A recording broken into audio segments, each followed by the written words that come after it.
ರೇಣುಕಾಸ್ವಾಮಿ ಕೊಲೆ ಪ್ರಕರಣದಲ್ಲಿ ದರ್ಶನ್ ಹಾಗೂ ಗ್ಯಾಂಗ್ ವಿರುದ್ಧ ಬೆಂಗಳೂರು ಸಿಟಿ ಸಿವಿಲ್ ಕೋರ್ಟ್ ದೋಷಾರೋಪ ಹೊರಿಸಿರೋ ಹಿನ್ನೆಲೆಯಲ್ಲಿ ಕೇಸ್ ಮಹತ್ವದ ಘಟ್ಟ ತಲುಪುತ್ತಾ ಇದೆ. ಪ್ರಮುಖ ಸಾಕ್ಷಿಗಳ ಸಾಕ್ಷ್ಯ ವಿಚಾರಣೆ ನಡೆಯುವವರೆಗೂ ದರ್ಶನ್ಗೆ ಬೇಲ್ ಸಿಗೋ ಸಾಧ್ಯತೆ ಕಡಿಮೆಯಾಗ್ತಾ ಇದೆ. ನವೆಂಬರ್ 10ಕ್ಕೆ ನಡೆಯೋ ಕೋರ್ಟ್ ವಿಚಾರಣೆ ಜೊತೆಗೆ ದರ್ಶನ್ ಜೈಲುವಾಸದ ಮುಂದಿನ ಪ್ರಕ್ರಿಯೆ ಹೇಗಿರುತ್ತೆ ಎಂಬುದಕ್ಕೆ ಹೈಕೋರ್ಟ್ ವಕೀಲ ಸುನೀಲ್ ಕುಮಾರ್ ನಮ್ಮ ಪ್ರತಿನಿಧಿ ಕಾರ್ತಿಕ್ ಜೊತೆ ಕಾನೂನು ವಿವರಗಳನ್ನು ಕೂಲಂಕುಷವಾಗಿ ಮನಬಿಚ್ಚಿ ಮಾತನಾಡಿದ್ದಾರೆ. ನೋಡ್ಕೊಂಡು ಬನ್ನಿ. ಮರ್ಡರ್ ಕೇಸ್ಗೆ ಸಂಬಂಧಪಟ್ಟಂತೆ ಈಗಾಗಲೇ ನ್ಯಾಯಾಧೀಶರು ಸಂಪೂರ್ಣವಾದಂಥ ಒಂದು ದೋಷಾರೋಪವನ್ನು ಆರೋಪಿಗಳ ಎದುರಿಗೆ ಪ್ರಸ್ತುತಪಡಿಸಿತು. ಆದರೆ ಎಲ್ಲದಕ್ಕೂ ಕೂಡ ದರ್ಶನ್ ಮತ್ತು ಉಳಿದ ಆರೋಪಿಗಳು ಅದನ್ನು ನಿರಾಕರಿಸ್ತಾನೆ ಬಂದಿದ್ದಾರೆ. ಹಾಗಾಗಿ ಈಗ ಕೋರ್ಟ್ ಅರ್ಜಿ ವಿಚಾರಣೆ ನವೆಂಬರ್ 10ಕ್ಕೆ ಮುಂದೂಡಲಾಗಿದೆ. ಈ ಎಲ್ಲ ವಿಚಾರಗಳ ಬಗ್ಗೆ ಸವಿಸ್ತಾರವಾಗಿ ಮಾತನಾಡೋದಕ್ಕೆ ಹೈಕೋರ್ಟು, ಸುಪ್ರೀಂ ಕೋರ್ಟ್ ವಕೀಲರು ಹಾಗೆ ಕಾನೂನು ಸಲಹೆಗಾರರು ಸುನೀಲ್ ಕುಮಾರ್ ಸರ್ ನಮ್ಮ ಜೊತೆ ಜಾಯ್ನ್ ಆಗಿದ್ದಾರೆ. ಒಂದು ಕೇಸ್ನ ಔಟ್ಲುಕ್ಕನ್ನು ಓಪನ್ ಮಾಡುವಂಥ ಪ್ರಯತ್ನವನ್ನು ನಾನು ಮಾಡ್ತಾ ಹೋಗ್ತೀನಿ. ಸರ್, ಕೋರ್ಟ್ ಪ್ರೊಸೀಡಿಂಗ್ ಕೇಸಲ್ಲಿ ಏನೇನೆಲ್ಲ ಆಯಿತು ಎಲ್ಲವನ್ನ ಕೂಡ ನಿಮ್ಮ ಕಾನೂನಿನ ದೃಷ್ಟಿಕೋನದಿಂದ ಅಬ್ಸರ್ವ್ ಮಾಡ್ಕೊಂಡು ಬಂದ್ರಿ. ಒಂದು ವಿಷಯ ಕಾಡ್ತಾ ಇರೋದು ಸರ್ ಈಗ ನಮ್ಮೆಲ್ರಿಗೂ ಕೂಡ, ಮೊದಲ ಹಂತದಲ್ಲಿ ದರ್ಶನ್ ಮತ್ತು ಉಳಿದ ಆರೋಪಿಗಳು ತನಿಖಾಧಿಕಾರಿಗಳಿಗೆ ಒಂದಷ್ಟು ಹೇಳಿಕೆಗಳನ್ನು ಕೊಟ್ಟಿರ್ತಾರೆ. ಅದಾದ ಮೇಲೆ ದೋಷಾರೋಪ ಪ್ರೆಸೆಂಟ್ ಮಾಡುವಂಥ ಸಂದರ್ಭದಲ್ಲಿ ಇದಕ್ಕೂ ನಮಗೂ ಸಂಬಂಧ ಇಲ್ಲ, ಇದೆಲ್ಲವೂ ಕೂಡ ಸುಳ್ಳು ಅಂತ ಹೇಳ್ತಾರೆ. ಹಾಗಾದರೆ ನಮಗೆ ಒಂದು ಯೋಚನೆ ಬರೋದು ಸರ್, ಹೋದ ಸಲ ಎಲ್ಲ ಆರೋಪಿಗಳು ಸುಳ್ಳು ಹೇಳಿದ್ರ? ಎಲ್ಲ ಆರೋಪಿಗಳು ಸುಳ್ಳೇನು ಹೇಳಿಲ್ಲ. ಈಗ ತನಿಖಾಧಿಕಾರಿಗಳು ಇನ್ವೆಸ್ಟಿಗೇಷನ್ ಅಂತ ಶುರು ಮಾಡಿದಾಗ ಅವ್ರಿಗೆ ಏನೇನು ಸಾಕ್ಷಿಗಳು ಸಿಗ್ತವೆ ಎಲ್ಲವನ್ನು ಕೂಡ ಅವ್ರು ಕಲೆ ಹಾಕ್ತಾರೆ. ನಾವು ಐ ವಿಟ್ನೆಸ್ಗಳಂತ ಹೇಳ್ತೀವಿ, ಯಾರು ಪ್ರತ್ಯಕ್ಷವಾಗಿ ನೋಡ್ತಾರೆ ಅವರು, ಮತ್ತು ಸರ್ಕಮ್ಸ್ಟೆನ್ಷಿಯಲ್ ಎವಿಡೆನ್ಸ್ ಅಂತ ಹೇಳ್ತೀವಿ ನಾವು, ಸಾಂದರ್ಭಿಕ ಸಾಕ್ಷಿಗಳು ಅಂತ ಹೇಳ್ತೀವಿ. ಎಲ್ಲರನ್ನೂ ಕೂಡ ಅವರು ಕಲೆ ಹಾಕ್ತಾ ಹೋಗ್ತಾರೆ. ಆಗ ಆರೋಪಿಗಳನ್ನ ಅರೆಸ್ಟ್ ಮಾಡಿದಂಥ ಸಂದರ್ಭದಲ್ಲಿ 161 ಸ್ಟೇಟ್ಮೆಂಟ್ ಅಂತ ಮಾಡ್ತಾರೆ. ಪೊಲೀಸ್ ಠಾಣೆಯಲ್ಲಿ ಕುಳಿಸ್ಕೊಂಡು ಅವ್ರನ್ನ ಕೇಳಿಕೊಂಡು ಮಾಡ್ತಾರೆ. ಆ 161 ಸ್ಟೇಟ್ಮೆಂಟು ಲೀಗಲಿ ಕೂಡ ಕಾನೂನಾತ್ಮಕವಾಗಿ ಅಡ್ಮಿಸಿಬಲ್ ಇರೋದಿಲ್ಲ. ಆ 161 ಸ್ಟೇಟ್ಮೆಂಟಲ್ಲಿ ಏನು ಟೈಪ್ ಆಗಿರುತ್ತೋ ಇವ್ರು ಸಿಗ್ನೇಚರ್ ಅಂತ ಮಾಡಿರ್ತಾರೆ. ಅದನ್ನು ಡಿನೇ ಮಾಡಲಿಕ್ಕೆ ಇವ್ರಿಗೆ ನ್ಯಾಯಾಲಯದ ಮುಂದೆ ಒಂದು ಅವಕಾಶ ಸಿಗುತ್ತೆ. ಹಾಗಾಗಿ ಸಾಮಾನ್ಯವಾಗಿ ಎಲ್ಲ ಆರೋಪಿಗಳು ಕೂಡ ಪೊಲೀಸ್ ಅಧಿಕಾರಿಗಳ ಮುಂದೆ ಏನೇ ಹೇಳಿಕೆ ಕೊಟ್ಟರು ಕೂಡ ನ್ಯಾಯಾಲಯಕ್ಕೆ ಬಂದ ತಕ್ಷಣ ನಾನು ಕೊಟ್ಟಿಲ್ಲ, ಪೊಲೀಸರು ಹೆದರಿಸಿ ನನಗೆ ಸೈನ್ ಮಾಡಿಸಿದ್ರು, ಫೋರ್ಸ್ ಮಾಡಿ ನನಗೆ ಸೈನ್ ಮಾಡಿದ್ರು, ಟೈಪ್ ಮಾಡಿದ್ರು ಸೈನ್ ಮಾಡಿ ಅಂತ ಹೇಳಿದ್ರು ನಾನು ಮಾಡಿದ್ದೀನಿ, ಬಟ್ ನಾನು ಈ ಆರೋಪದಲ್ಲಿ ನಾನು ಪಾಲ್ದಾರನಾಗಿಲ್ಲ, ನಾನು ಇದನ್ನ ತಪ್ಪನ್ನು ಮಾಡಿಲ್ಲ. ಹಾಗಾಗಿ ನಾನು ಕೂಡ ಟ್ರಯಲ್ ನಡೆದಾಗ ನಾನು ನಿರಪರಾಧಿ ಅನ್ನಲಿಕ್ಕೆ ನಮ್ಮ ವಕೀಲರ ಮುಖಾಂತರ ನಾನು ಖಂಡಿತವಾಗ್ಲೂ ಒಂದು ಅಟೆಂಪ್ಟನ್ನು ಮಾಡ್ತೀನಿ ಅಂತೇಳಿ ಎಲ್ಲ ಆರೋಪಿಗಳು ಮಾಡುವಂಥ ಕೆಲಸವನ್ನು ಈ ಆರೋಪಿಗಳು ಕೂಡ ಮಾಡಿದ್ದಾರೆ. ಪೊಲೀಸ್ ಅಧಿಕಾರಿಗಳು ಚಾರ್ಜ್ ಶೀಟಲ್ಲಿ ಅನೇಕ ವಿಟ್ನೆಸ್ಗಳಿರ್ಬೋದು. ಇವರ ಆರೋಪಿಗಳ ಯಾರ್ಯಾರು ಆರೋಪಿ ಸ್ಥಾನದಲ್ಲಿದ್ದಾರೆ ದರ್ಶನ್ ಸಮೇತ, ದರ್ಶನ್ ಅವರ ಹೇಳಿಕೆ ಕೂಡ ಇದೆ. ದರ್ಶನ್ ಅವರ ಹೇಳಿಕೆ, ಪವಿತ್ರ ಗೌಡ ಅವರ ಹೇಳಿಕೆ, 17 ಜನ ಹೇಳಿಕೆಗಳು ಇದೆ. ಇದ್ರೂ ಕೂಡ ಲೀಗಲ್ ಆಗಿ 161 ಸ್ಟೇಟ್ಮೆಂಟು ಪೊಲೀಸ್ ಠಾಣೆಯಲ್ಲಿ ಪೊಲೀಸ್ ಅಧಿಕಾರಿ ಮುಂದೆ ಆಗಿರೋದ್ರಿಂದ it is not admissible as evidence.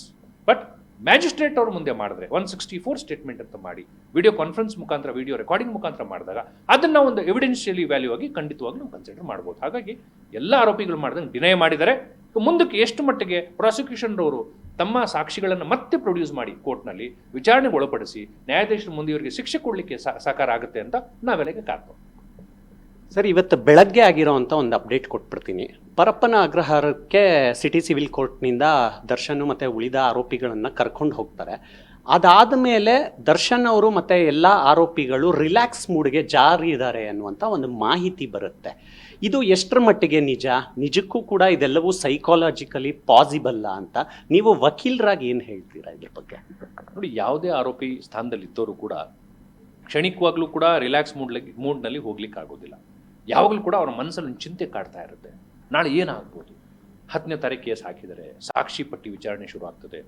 ಕೆಲವು ಆರೋಪಿಗಳನ್ನ ವಿಡಿಯೋ ಕಾನ್ಫರೆನ್ಸಿಂಗ್ ಮುಖಾಂತರ ಅಪಿಯರ್ ಮಾಡಿ ಅಂತ ನ್ಯಾಯಾಧೀಶರು ಹೇಳಿದ್ದಾರೆ. ಕೋರ್ಟ್ನಲ್ಲಿ ಭಾಳಷ್ಟು ಗದ್ದಲ ಆಗ್ತದೆ. ಆರೋಪಿಗಳು ಬಂದಾಗ ಅನೇಕ ಫ್ಯಾನ್ಸ್ ಬಂದ್ಬಿಡ್ತಾರೆ, ತುಂಬುತ್ತಾರೆ, ಮತ್ತು ವಿಚಾರಣೆ ಮಾಡುವಾಗ ಸಾಕ್ಷಿಗಳು ಕೂಡ ಹೆದರ್ಕೋತಾರೆ. ಇಲ್ಲ, ಇಷ್ಟೊಂದು ಈ ಭಯದ ವಾತಾವರಣದಲ್ಲಿ ನಾನು ಹೇಗೆ ಸಾಕ್ಷಿಯನ್ನು ಕೊಡ್ಬೋದು ಅಂತೇಳಿ ಸ್ವಲ್ಪ ಗಂಭೀರವಾದಂಥ ವಾತಾವರಣ ಕ್ರಿಯೇಟ್ ಆಗೋದ್ರಿಂದ ಪರಪ್ಪನಗರದಲ್ಲಿ VC ಮುಖಾಂತರ, ವಿಡಿಯೋ ಕಾನ್ಫರೆನ್ಸಿಂಗ್ ಮುಖಾಂತರ ಆರೋಪಿಗಳನ್ನ ನೀವು ಅಪಿಯರ್ ಮಾಡಿ ಅಂತ ಕೂಡ ನ್ಯಾಯಾಧೀಶರು ಹೇಳಿದ್ದಾರೆ. ಈಗ ಬರುವಂಥದ್ದು, ಯಾವ ಆರೋಪಿ ಕೂಡ ಕೇಸ್ ಮುಗಿಯುವವರೆಗೂ ಕೂಡ ತನ್ನ ಮನಸ್ಸಿನಲ್ಲಿ ಎಂದೂ ಕೂಡ ಭಯದಲ್ಲಿರ್ತಾನೆ. ರಿಲ್ಯಾಕ್ಸ್ ಮೂಡ್ನಲ್ಲಿ ಯಾರೂ ಇರೋದಿಲ್ಲ. ಆತಂಕ ಸದಾ ಅವ್ರ ಮೈಂಡಲ್ಲಿರುತ್ತೆ. ಅವರ ತಲೆ ಮೇಲೆ ಒಂದು ಕತ್ತಿ ಸದಾ ಅಲ್ಲಾಡ್ತಾ ಇರುತ್ತೆ. ಹಾಗಾಗಿ ದರ್ಶನ್ ಅವರು ಕೂಡ ರಿಲ್ಯಾಕ್ಸ್ ಮೂಡಲ್ಲಿ ಏನಿಲ್ಲ, ಸ್ವಲ್ಪ ಭಯ, ಸ್ವಲ್ಪ ಎಲ್ಲೋ ಒಂದು ಕಡೆ ಆಲೋಚನೆ, ಎಲ್ಲೋ ಒಂದು ಕಡೆ ಚಿಂತೆ, ಮತ್ತು ಈ ಕೇಸ್ಗೆ ಏನಾದರೂ ಸಹಕಾರಿ ಆಗಿರುವಂಥ ಯಾವುದಾದ್ರು ಪಾಯಿಂಟ್ ಇದ್ದರೆ ನಮ್ಮ ವಕೀಲರ ಹತ್ರ ಹಂಚ್ಕೊಳ್ಳೋಣ, ನಾನು ಎಲ್ಲೋ ಒಂದು ಕಡೆ ಮರ್ತಿರುವಂಥದ್ದು ಏನಾದರೂ ಗೊತ್ತಾದರೆ ಅಥವಾ ಆರೋಪಿಗಳ ಜೊತೆ ಮಾತಾಡಿದಾಗ ಎಲ್ಲೋ ಒಂದು ಕಡೆ ಪಾಯಿಂಟ್ ನಂಗೆ ಸಿಕ್ಕರೆ ಖಂಡಿತವಾಗ್ಲೂ ನನ್ನ ಕೇಸ್ಗೆ ಡಿಫೆಂಡ್ ಮಾಡಲಿಕ್ಕೆ ಹೆಲ್ಪ್ ಆಗುವಂತಾದರೆ ಖಂಡಿತವಾಗ್ಲೂ ನಮ್ಮ ವಕೀಲರ ಜೊತೆ ಹಂಚ್ಕೊಳ್ಳೋಣ ಅಂತೇಳಿ ಆ ಆಲೋಚನೆಯಲ್ಲಿ ಎಲ್ಲ ಆರೋಪಿಗಳು ಕೂಡ ಖಂಡಿತವಾಗ್ಲೂ ಇರ್ತಾರೆ.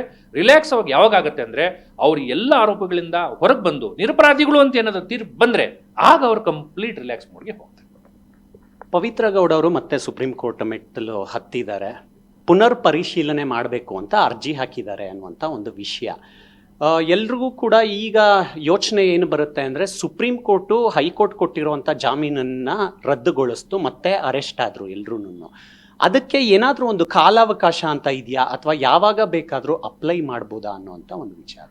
ಸಹಜವಾಗಿ ನಾವು 2 ಸಮಯದಲ್ಲಿ ನಾವು ಬೇಲ್ ಅರ್ಜಿಗಳನ್ನು ಹಾಕ್ತೀವಿ. ಒಂದು ಕ್ರೈಮ್ ಸ್ಟೇಜ್ನಲ್ಲಿ ಹಾಕ್ತೀವಿ, ಯಾವಾಗ FIR ದಾಖಲಾಗ್ತದೆ. FIR ದಾಖಲಾದ್ಮೇಲೆ ಪೊಲೀಸ್ ಅಧಿಕಾರಿಗಳು ಆರೋಪಿಗಳನ್ನ ಅರೆಸ್ಟ್ ಮಾಡಿ ನ್ಯಾಯಾಧೀಶರ ಮುಂದೆ ಪ್ರೊಡ್ಯೂಸ್ ಮಾಡಿ ಒಂದು ಅಟ್ಲೀಸ್ಟ್ ಮಿನಿಮಮ್ 12-13 ದಿವಸ ಪೊಲೀಸ್ ಕಸ್ಟಡಿಗೆ ತಗೋತಾರೆ. ಅದಾದ ನಂತರ ಎನ್ಕ್ವೈರಿ ಮತ್ತು ತನಿಖೆ ಮುಗಿತು ಅನ್ನೋದಾದರೆ ಜುಡಿಷಿಯಲ್ ಕಸ್ಟಡಿ ಅಂತೇಳಿ ಪರಪ್ಪನಗರ ಕಳಿಸ್ತಾರೆ. ಆಗ ಒಂದ್ಸಲ ಬೇಲ್ ಅಪ್ಲಿಕೇಶನ್ ಹಾಕ್ಬೋದು ಕ್ರೈಮ್ ಸ್ಟೇಜ್ನಲ್ಲಿ. ಈ ಎಲ್ಲ ಆರೋಪಿಗಳು ಈಗ ಬೇಲ್ ಅರ್ಜಿ ಹಾಕಿರುವಂಥದ್ದು ಕ್ರೈಮ್ ಸ್ಟೇಜ್ನಲ್ಲಿ ಹಾಕಿದ್ದಾರೆ. ಆ ಕ್ರೈಮ್ ಸ್ಟೇಜ್ನಲ್ಲಿ ಹಾಕಿದ್ದಾಗ ಹೈಕೋರ್ಟ್ನವ್ರು ಏನು ಮಾಡ್ತಾರೆ, ಟೆಕ್ನಿಕಲ್ ಗ್ರೌಂಡ್ಸ್ನಲ್ಲಿ ಗ್ರೌಂಡ್ಸ್ ಆಫ್ ಅರೆಸ್ಟ್ ಕೊಟ್ಟಿಲ್ಲ ಅಂತ ಯಾವುದೋ ಒಂದು ಗ್ರೌಂಡನ್ನು ತಗೊಂಡು ಇವ್ರಿಗೆ ಬೇಲನ್ನು ಕೊಡ್ತಾರೆ. ಅದನ್ನು ಚಾಲೆಂಜ್ ಮಾಡಿ ಸುಪ್ರೀಂ ಕೋರ್ಟ್ಗೆ ಹೋದಾಗ ಸುಪ್ರೀಂ ಕೋರ್ಟ್ ಅದನ್ನು ಸೆಟ್ ಅಸೈಡ್ ಮಾಡಿ ಬೇಲನ್ನು ಕ್ಯಾನ್ಸಲ್ ಮಾಡುತ್ತೆ ಕ್ರೈಮ್ ಸ್ಟೇಜ್ನಲ್ಲಿ. ಈಗ ಚಾರ್ಜ್ ಶೀಟ್ ಆಗಿದೆ. ಚಾರ್ಜ್ ಶೀಟ್ ಆಗಿರೋದ್ರಿಂದ ಚೇಂಜ್ ಸರ್ಕಮ್ಸ್ಟೆನ್ಸಸ್ನಲ್ಲಿ ಸ್ವಲ್ಪ ಸಮಯ ಕಾಯಬೇಕಾಗ್ತದೆ. ಇಮಿಡಿಯೇಟ್ ಈಗ ಕ್ಯಾನ್ಸಲ್ ಆಗಿರೋದ್ರಿಂದ ಈಗ ಇಮಿಡಿಯೇಟ್ ಬೇಲ್ ಅಪ್ಲಿಕೇಶನ್ ಆಗಿರೋ ಕೊಡೋದಿಲ್ಲ. ಈಗ ಸಾಕ್ಷಿ ಪಟ್ಟಿಗಳ ಈಗ ವಿಚಾರಣೆ ಈಗ ಶುರು ಆಗಿದೆ. ಈಗ ಅಟ್ಲೀಸ್ಟ್ ಒಂದು ಅರ್ಧ ಸಾಕ್ಷಿಗಳೇನಾದರೂ ವಿಚಾರಣೆ ಆದ ನಂತರ ಆಗ ಯಾರಿರ್ತಾರೋ, ಈ ಆರೋಪಿ ಸ್ಥಾನದಲ್ಲಿ ಯಾರಿರ್ತಾರೋ ಅವ್ರ ಮಹಿಳೆ, ಇವ್ರಿಗೊಂದು ವಿಶೇಷವಾದಂಥ ಕಾರಣ ಏನಪ್ಪ ಅಂದರೆ, ನಾನು ಸಿಂಗಲ್ ಪೇರೆಂಟ್ ಇದ್ದೀನಿ, ನನ್ನ ಗಂಡ ಇಲ್ಲ, ನನ್ನ ಜೊತೆ ಇಲ್ಲ, ಮತ್ತು ತಂದೆ ತಾಯಿ ಇದ್ದಾರೆ, ನಾನೊಬ್ಬ ಮಹಿಳೆಯಾಗಿ ಕೆಲಸ ಮಾಡಿ ದುಡಿದು ನನ್ನ ಒಬ್ಬ ಮಗಳನ್ನ ಸಾಕಬೇಕು, ಹಾಗಾಗಿ ನನಗೆ ಮಹಿಳೆಗೆ ಒಂದು ಸ್ವಲ್ಪ ವಿಶೇಷವಾದಂಥ ನನಗೊಂದು ಕನ್ಸಿಡರೇಷನ್ ಕೊಡಿ ನನಗೆ, ಮತ್ತು ನಾನು ನೇರವಾಗಿ ಎಲ್ಲೂ ಕೂಡ ಭಾಗಿಯಾಗಿಲ್ಲ, ಬಡ್ದು ಕೊಲೆ ಮಾಡಿದಂಥ ಆರೋಪ ಡೈರೆಕ್ಟಾಗಿ ನನ್ನ ಮೇಲೆ ಎಲ್ಲೂ ಇಲ್ಲ, ನನ್ನ ಇನ್ಸ್ಟಿಗೇಷನಿಂದ ನಾನು ಹೇಳಿದ ಮೇಲೆ ಇದು ಕೊಲೆ ಆಯಿತು ಅಂತಿದೆ ಬಿಟ್ಟರೆ ನಾನೇ ಹೊಡೆದು ಸಾಯಿಸಿದ್ದೀನಿ ಅಂತ ನನ್ನ ಮೇಲೆ ಎಲ್ಲೂ ಇಲ್ಲ. ನನ್ನ ಮೇಲೆ ಗಂಭೀರ ಸ್ವರೂಪವಾದಂಥ ಇನ್ನೊಂದು ಸೆಕ್ಷನ್ಗಳು ಇಲ್ದಿರೋದ್ರಿಂದ ನನಗೊಂದು ದಯವಿಟ್ಟು ಒಂದು ಬೇಲ್ ಕೊಡಿ ಅಂತ ಪವಿತ್ರ ಗೌಡ ಅವರು ಕೇಳ್ಬೋದು. ಅದನ್ನು ಕಾನೂನಾತ್ಮಕವಾಗಿ ನ್ಯಾಯಾಧೀಶರು ಎಷ್ಟು ಮಟ್ಟಿಗೆ ಅದನ್ನ ಅಪ್ರಿಷಿಯೇಟ್ ಮಾಡ್ತಾರೆ, ಎಷ್ಟು ಮಟ್ಟಿಗೆ ಅವ್ರಿಗೆ ಬೇಲ್ ಕೊಡ್ತಾರೋ ಇಲ್ವೋ ಅಂತ ನಾವು ಅದನ್ನು ನ್ಯಾಯಾಧೀಶರ ವಿವೇಚನೆಗೆ ಬಿಟ್ಟು ವಿಚಾರ. ಬಟ್ ಸ್ವಲ್ಪ ದಿವಸ ಈ ಸಾಕ್ಷಿಗಳ ವಿಚಾರಣೆ ಆದ ನಂತರ ಪವಿತ್ರ ಗೌಡ ಅವರು ಖಂಡಿತವಾಗ್ಲೂ ಬೇಲ್ ಅಪ್ಲಿಕೇಶನ್ ಮತ್ತೆ ಇನ್ನೊಂದ್ಸಲಿ ರೀಕನ್ಸಿಡರ್ ಮಾಡಿ ಅಂತ ಹಾಕ್ಬೋದು. ಆಗ ಚೇಂಜ್ ಸರ್ಕಮ್ಸ್ಟೆನ್ಸಸ್ ಮೇಲೆ ಕೊಡ್ಬೋದಾ ಕೊಡಬಾರ್ದಾ, ಇವ್ರು ಜೈಲಲ್ಲಿ ನಡ್ಕೊಂಡಂಥ ರೀತಿ, ಕಾಂಡಕ್ಟ್ ಆಫ್ ದ ಪಾರ್ಟೀಸ್ ಅಂತೇಳಿ ಜೈಲಲ್ಲಿ ಕೂಡ ಗಲಾಟೆ ಮಾಡುವಂಥದ್ದು, ಬೇರೆ ಕ್ರಿಮಿನಲ್ ಆಕ್ಟಿವಿಟೀಸಲ್ಲಿ ಇನ್ವಾಲ್ವ್ ಆದರೆ ಅಥವಾ ಸಾಕ್ಷಿಗಳನ್ನ ಹೆದರ್ಸ್ಲಿಕ್ಕೆ ಟ್ರೈ ಮಾಡಿದ್ರೆ, ಅವ್ಯಾವುದೂ ಆರೋಪಗಳಿಲ್ಲ ಅನ್ನೋದಾದರೆ ಖಂಡಿತವಾಗ್ಲೂ ಸಿಂಪತಿ ಆಧಾರದ ಮೇಲೆ ಸುಪ್ರೀಂ ಕೋರ್ಟ್ಗೆ ಕನ್ಸಿಡರ್ ಮಾಡುವಂಥ ಎಲ್ಲ ಅಧಿಕಾರ ಖಂಡಿತವಾಗ್ಲೂ ಇದೆ. ದರ್ಶನ್ ಅವರು ಸೆಕೆಂಡ್ ಟೈಮ್ ಅರೆಸ್ಟ್ ಆದಾಗ ಕಾನೂನು ಸಲಹೆಗಾರರಿಂದ ಒಂದು ವ್ಯಾಪಕವಾದಂಥ ಅಭಿಪ್ರಾಯ ವ್ಯಕ್ತಗೊಳ್ತಾ ಹೋಗುತ್ತೆ ಸಮಾಜದಲ್ಲಿ. ಇನ್ನು ದರ್ಶನ್ ಅವರ ಪಾಲಿಗೆ ಕೇಸು ಇನ್ನಷ್ಟು ಜಟಿಲವಾಗ್ತಾ ಹೋಗುತ್ತೆ, ಕಷ್ಟವಾಗ್ತಾ ಹೋಗುತ್ತೆ, ಇದರಿಂದ ಆಚೆ ಬರೋದು ಅಷ್ಟು ಸುಲಭ ಅಲ್ಲ ಅಂತ. ಇನ್ನೊಂದು ಕಡೆ ನೋಡೋದಾದ್ರೆ, ಅವರು ಹೆಲ್ತ್ ಬೇಲ್ಗೆ ಮೊದಲನೇ ಸಲ ಅಪ್ಲೈ ಮಾಡಿದಂಥ ಸಂದರ್ಭದಲ್ಲೂ ಒಂದಷ್ಟು ಟೀಕೆಗಳು ವ್ಯಕ್ತವಾಗಿರುತ್ತೆ. ದರ್ಶನ್ ಅವರೆಲ್ಲಾದ್ರೂ ನಾಟಕ ಆಡ್ತಾ ಇದ್ದಾರೆ ಬೆನ್ನು ಅನ್ಕೊಂಡು ಅಂತ. ಇದನ್ನ ಈಗ ಅವರು ದರ್ಶನ್ ಅವರು ಬಚಾವಾಗೋದಕ್ಕೆ ಇನ್ನು ಮೇಲೆ ಯಾವ್ಯಾವ ಚಾನ್ಸಸ್ಗಳು ಇರಬಹುದು ಅಂತ ಜನರಿಗೆ ಒಂದು ಕುತೂಹಲ ಸರ್. ಒಂದು ಮೊದಲನೇದಾಗಿ ದರ್ಶನ್ ಅವರು ಮೆಡಿಕಲ್ ಗ್ರೌಂಡ್ನೇ ಪ್ರಬಲವಾದ ಗ್ರೌಂಡನ್ನು ತಗೊಂಡು ಅವರು ಇಂಟ್ರಿಮ್ ಬೇಲನ್ನು ಪಡ್ಕೋತಾರೆ. ನನ್ನ ಬೆನ್ನು ಇದೆ, ಬೆನ್ನಿಗೆ ಬಹಳಷ್ಟು ಇಂಜುರಿ ಇದೆ ನನಗೆ, ಮತ್ತು ಒಂದು ಅರ್ಜೆಂಟಾಗಿ ಒಂದು ಸರ್ಜರಿ ಮಾಡಬೇಕು, ಸರ್ಜರಿ ಮಾಡಿಲ್ಲ ಅಂದರೆ ಪ್ಯಾರಲಿಸಿಸ್ ಆಗುವಂಥ ಸಾಧ್ಯತೆ ಇರ್ತದೆ ಅಂತೇಳಿ ಬಹಳಷ್ಟು ಗಂಭೀರವಾದಂಥ ಒಂದು ಆರ್ಗ್ಯುಮೆಂಟನ್ನು ಮಾಡಿ ಅವ್ರಿಗೆ ಇಂಟ್ರಿಮ್ ಬೇಲನ್ನು ಪಡ್ಕೋತಾರೆ. ಅದಾದ ನಂತರ ನ್ಯಾಯಾಧೀಶರನ್ನು ಕನ್ಫರ್ಮ್ ಮಾಡಿ ಒಂದು ರೆಗ್ಯುಲರ್ ಬೇಲನ್ನು ಕೊಡ್ತಾರೆ, ಹೈಕೋರ್ಟ್ನಲ್ಲಿ ಸಿಗುತ್ತೆ ಅವ್ರಿಗೆ. ಈಗ ಆ ಇಂಟ್ರಿಮ್ ಬೇಲ್ ಪಡ್ಕೊಂಡ ನಂತರ ಈಗ ರೆಗ್ಯುಲರ್ ಬೇಲು ಸುಪ್ರೀಂ ಕೋರ್ಟ್ನಲ್ಲಿ ರಿಜೆಕ್ಟ್ ಆಗಿದೆ. ಒಂದು ಪಕ್ಷ ಅವ್ರಿಗೆ ಚಿಕಿತ್ಸೆ ಏನಾದ್ರು ಬೇಕು ಅನ್ನೋದಾದರೆ, ಮತ್ತೇನಾದರೂ ಬೆನ್ನು ನೋವು ಬಂತು, ಸಮಸ್ಯೆ ಆಯಿತು, ಪ್ರೆಸೆಂಟ್ ಡಾಕ್ಟರ್ ಕಡೆಯಿಂದ ಫಸ್ಟ್ ಅವ್ರನ್ನ ಎಕ್ಸಾಮಿನೇಷನ್ ಮಾಡಿಸ್ತಾರೆ. ಮತ್ತು ಕಾನೂನು ಸುಪ್ರೀಂ ಕೋರ್ಟ್ನ ಅನೇಕ ತೀರ್ಪುಗಳಲ್ಲಿ ಹೇಳ್ತಾರೆ, ಒಂದು ಆರೋಪಿ, ಯಾರೇ ಆರೋಪಿ ಏನಾದರೂ ಹೆಲ್ತ್ ಇಶ್ಯೂ ಬಂದಾಗ ಒಂದು ಮಿನಿಮಮ್ ಒಂದು ಮೆಡಿಕಲ್ ಬೋರ್ಡನ್ನು ರಚನೆ ಮಾಡಬೇಕು. ಗೌರ್ಮೆಂಟ್ ಡಾಕ್ಟರ್ಸ್, ಎಕ್ಸ್ಪರ್ಟ್ ಡಾಕ್ಟರ್ಸಲ್ಲಿ ಒಂದು ಗೌರ್ಮೆಂಟ್ ಡಾಕ್ಟರ್ಸ್ನ ಮೆಡಿಕಲ್ ಬೋರ್ಡ್ನ ಮಾಡಿ ಅಲ್ಲಿ ದರ್ಶನ್ ಅವ್ರನ್ನ ಎಕ್ಸಾಮಿನೇಷನ್ ಮಾಡಿ ನಿಜವಾಗ್ಲೂ ಇವ್ರಿಗೆ ಹೆಚ್ಚುವರಿ ಚಿಕಿತ್ಸೆ ಬೇಕಾ, ಇವರು ಸರ್ಜರಿ ಆಗಲೇಬೇಕಾ, ಆ ರಿಪೋರ್ಟನ್ನು ತಗೊಂಡು ಆಮೇಲೆ ದರ್ಶನ್ ಅವ್ರಿಗೆ ಬೇಲ್ ಕೊಡಬೇಕು ಬೇಡ, ಮೆಡಿಕಲ್ ಬೇಲ್ ಅಂತ ಕನ್ಸಿಡರ್ ಮಾಡಬಹುದು. ಕೆಲವು ಸಂದರ್ಭಗಳಲ್ಲಿ ಕೆಲವು ಸೀರಿಯಸ್ ಹೆಲ್ತ್ ಇಶ್ಯೂ ಇದ್ದಾಗ ಒಂದು ಪಕ್ಷ ಹಾರ್ಟಲ್ಲಿ ಬ್ಲಾಕೇಜ್ ಆಗೋಯ್ತು, ನೀವು ಸರ್ಜರಿ ಮಾಡಲೇಬೇಕು, ಮಾಡಿಲ್ಲ ಅಂದರೆ ಆತ ಉಳಿಯೋದಿಲ್ಲ. ಮತ್ತು ಕಾಲಿಗೆ ಅಥವಾ ಬೆನ್ನಿಗೆ ಏನಾದರೂ ನಿಜವಾಗ್ಲೂ ಏನಾದರೂ ಸೀರಿಯಸ್ ಇಶ್ಯೂ ಆಗಿ ಪ್ಯಾರಲಿಸಿಸ್ ಆಗ್ಬಿಡುತ್ತೆ, ಅಥವಾ ಆಪರೇಷನ್ ಮಾಡಲಿಲ್ಲ ಅಂದರೆ ಇವನಿಗೆ ಮುಂದಕ್ಕೆ ನಡೆಯೋಕ್ಕೆ ಚಲನವಲನಕ್ಕೆ ಸಮಸ್ಯೆ ಆಗುತ್ತೆ ಅಂತ ಡಾಕ್ಟರ್ ರಿಪೋರ್ಟ್ಸ್ ಕೊಟ್ಟರೆ ಖಂಡಿತವಾಗಿ ನ್ಯಾಯಾಧೀಶರು ಮೆಡಿಕಲ್ ಗ್ರೌಂಡ್ ಮೇಲೆ ಕೊಡ್ತಾರೆ. ಹಾಗಾಗಿ ದರ್ಶನ್ ಅವ್ರಿಗೂ ಮುಂದೆ ಏನಾದರೂ ಆರೋಗ್ಯದ ಹಿತದೃಷ್ಟಿಯಿಂದ ಏನಾದರೂ ಸ್ವಲ್ಪ ಆರೋಗ್ಯದ ಸಮಸ್ಯೆ ಆದರೆ ಬೆನ್ನೋವು, ನಡ ಅಥವಾ ಕಾಲು ನಡಿಲಿಕ್ಕೆ ಏನಾದ್ರು ಸಮಸ್ಯೆ ಆಗಿ ಸೀರಿಯಸ್ ಇಶ್ಯೂ ಆಯಿತು ಅನ್ನೋದಾದರೆ ಖಂಡಿತವಾಗ್ಲೂ ಪ್ರೆಸೆಂಟ್ ಡಾಕ್ಟ್ರು ಒಂದು ರಿಪೋರ್ಟನ್ನು ಕೊಡ್ತಾರೆ. ನ್ಯಾಯಾಲಯ ಕೂಡ ಒಂದು ಎಕ್ಸ್ಪರ್ಟ್ ಕಮಿಟಿಯನ್ನು ಡಾಕ್ಟರ್ಸ್ ಮುಂದೆ ದರ್ಶನ್ ಅವ್ರನ್ನ ಪ್ರೆಸೆಂಟ್ ಮಾಡಿ ಅವ್ರದ್ದೊಂದು ರಿಪೋರ್ಟನ್ನು ತಗೊಂಡು ಖಂಡಿತವಾಗ್ಲೂ ಮೆಡಿಕಲ್ ರೀಸನ್ ಮೇಲೆ ಅವ್ರಿಗೆ ಬೇಲ್ ಸಿಗುವಂಥ ಸಾಧ್ಯತೆ ಇದೆ. ಅದೇನಾದರೂ ಹೆಲ್ತ್ ರೀಸನ್ ಬಂತು ಅಂದರೆ ಆವಾಗ ಕನ್ಸಿಡರ್ ಮಾಡ್ತಾರೆ. ಇಲ್ಲ ಅಂದರೆ ಈಗ ನ್ಯಾಯಾಧೀಶರ ಮನಸ್ಸಲ್ಲಿ ಏನಿದೆ, ಖಂಡಿತವಾಗ್ಲೂ ಟ್ರಯಲ್ ಶುರು ಆಗಿದೆ, ಆದಷ್ಟು ಬೇಗ ಟ್ರಯಲ್ ಅನ್ನು ಮುಗಿಸ್ಬೇಕು, ಆರೋಪಿಗಳ ಅಥವಾ ಅಪರಾಧಿಗಳ ಅಂತ ತೀರ್ಪು ಕೊಡುವಂಥದ್ದು ನ್ಯಾಯಾಧೀಶರ ಮನಸ್ಸಲ್ಲಿ ಇದೆ. ಕೇಸು ಇನ್ನೂ ಪ್ರೋಸೆಸ್ ಹಂತದಲ್ಲಿ ಇರೋದ್ರಿಂದ ನಾವೇ ಯಾವುದೇ ನಿರ್ಧಾರಕ್ಕೆ ಬರೋದು ಬೇಡ. ಎಲ್ಲವೂ ಕೂಡ ಸಮಯಕ್ಕೆ ತಕ್ಕಂಗೆ ಪ್ರೋಸೆಸ್ಗಳು ಆಗ್ತಾ ಹೋಗುತ್ತೆ. ನ್ಯಾಯ ಅನ್ನೋದು ಖಂಡಿತವಾಗ್ಲೂ ಸಾಯಲ್ಲ ಅನ್ನುವಂಥ ಮಾತುಗಳನ್ನು ವಕೀಲರಾಗಿರುವಂಥ ಸುನೀಲ್ ಕುಮಾರ್ ಅವರು ಈ ಸಂದರ್ಭದಲ್ಲಿ ಆಡಿದ್ರು. ಕ್ಯಾಮ್ರಾ ಪರ್ಸನ್ ಧನುಷ್ ಜೊತೆ ಮಾವಳಿ ಕಾರ್ತಿಕ್, ಕರ್ನಾಟಕ ನ್ಯೂಸ್ ಬೀಟ್.